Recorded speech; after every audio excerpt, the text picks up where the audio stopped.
Итак, ребята, здравствуйте.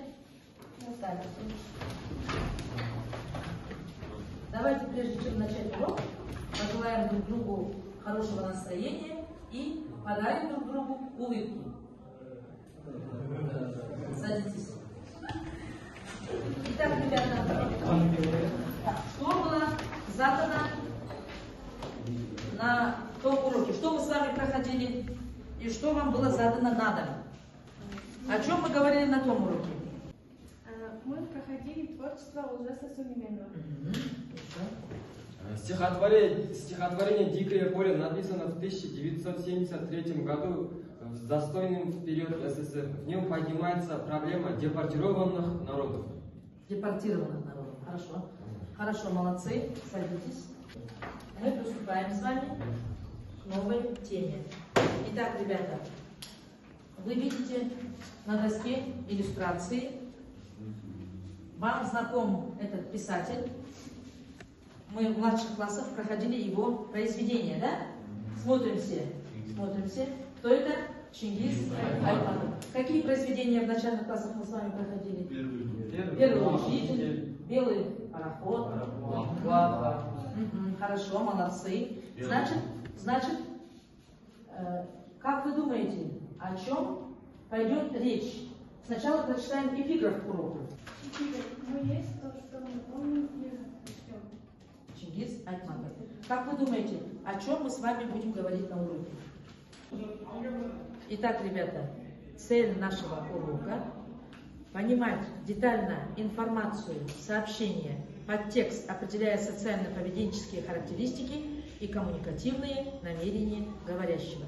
Использовать сложные союзные предложения.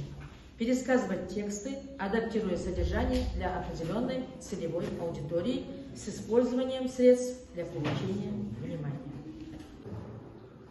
Ребята, открыли страницу учебника 91, упражнение номер 1. Рассмотрите иллюстрацию. Какие чувства вызывает у вас картина? Как вы думаете, кто изображен на ней? Меняйтесь мнениями по этому поводу. Это Мангут. Это Мангут. Хорошо. А теперь, кто из вас знает значение этого слова? Пожалуйста, Шань. Мангут – это человек, который утративший исторический память, духовные ценности и ориентиры, порвавший связь со своим народом. Молодец, молодец. Хорошо. Значит, идем дальше.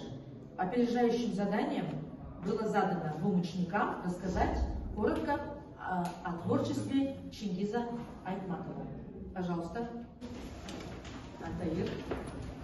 В 1948 году Айтматов окончил ветеринарный техникум, а в 1953 году Айтматов сельскохозяйственный институт закончил. 3 года работал зоотехником. Тогда же в местных газетах и журналах появились первые литературные опыты. В 1956 году он поступил на высшие литературные курсы в Москве. Автор произведения повести «Гор степи», «Плаха», «Прощай, Гульсара», «Тавро Кассандры» и много других. Молодец, молодец. Спасибо. Спасибо, ребята. Я вам раздам дескрипторы. Вы будете себя оценивать по этим дескрипторам.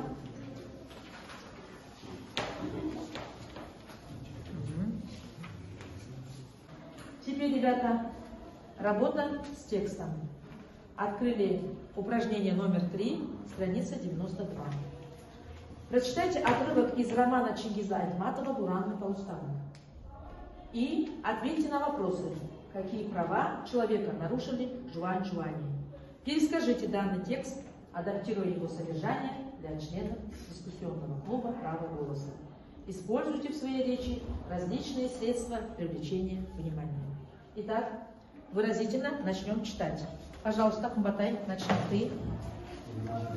Манкурт не знал, кто он, откуда родом, племенем, не видал своего имени, не помнил детства, отца и матери. Одним словом, Манкурт не осознавал себя человеческим существом. Дальше, Нурай. Лично я понимал собственного я, Манкурт, и с хозяйственной точки зрения обладал целым рядом преимуществ. Рабовладельцы самое страшное восстание раба. Каждый раб потенциально мятежник. Манкурт был единственным в своем роде исключением. Ему в корне чужды были положения как бунт. А теперь, ребята, мы с вами выразительно прочитали отрывок. Теперь вы должны будете пересказать этот отрывок и ответить на вопрос. Манкурт не знал, кто он, откуда родом, племенем, не видел своего имени, не помнил детства, отца и матери словом одним. Лишенный внимания собственное я, Манкурт не с хозяйственной Точки зрения. Обладал целым рядом преимуществ. Следующий кто? Дальше. Он никогда не помышлял о бегстве. Для любого рабовладельца самое страшное это восстание раба. Каждый раб потенциально мятежник. Манкурт был единственным в своем роде исключением. Ему в корне чужды были побуждения к бунту, неповиновению. Он не видал таких страстей, и поэтому не было необходимости его стеречь и держать охрану, и тем более подозревать в тайных замыслах. Ребята, ответьте на вопрос. Какие права человека нарушили Жуань-Жуань? Отняли у человечества свою религию, историю, язык и память. Память. Значит, в данном контексте у Манкурта они отняли религию, память, историю, свое я, личное достоинство. Да? Хорошо. Итак, ребята, следующее наше задание, упражнение 6. Мы должны с вами списать последнее предложение и построить его схему и определить, какое это предложение по типу предательства. Итак, начинаем писать в тетрадях. Кто идет к доске?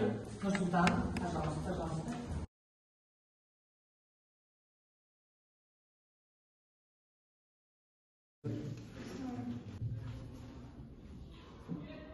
Это сложное подчиненное предложение, это предательственным определением.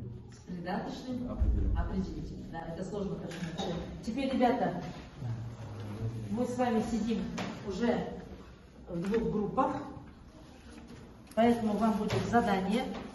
Сначала составьте ментальную карту. Итак, 2 группам будет задание нарисовать ментальную карту слову Манкурт.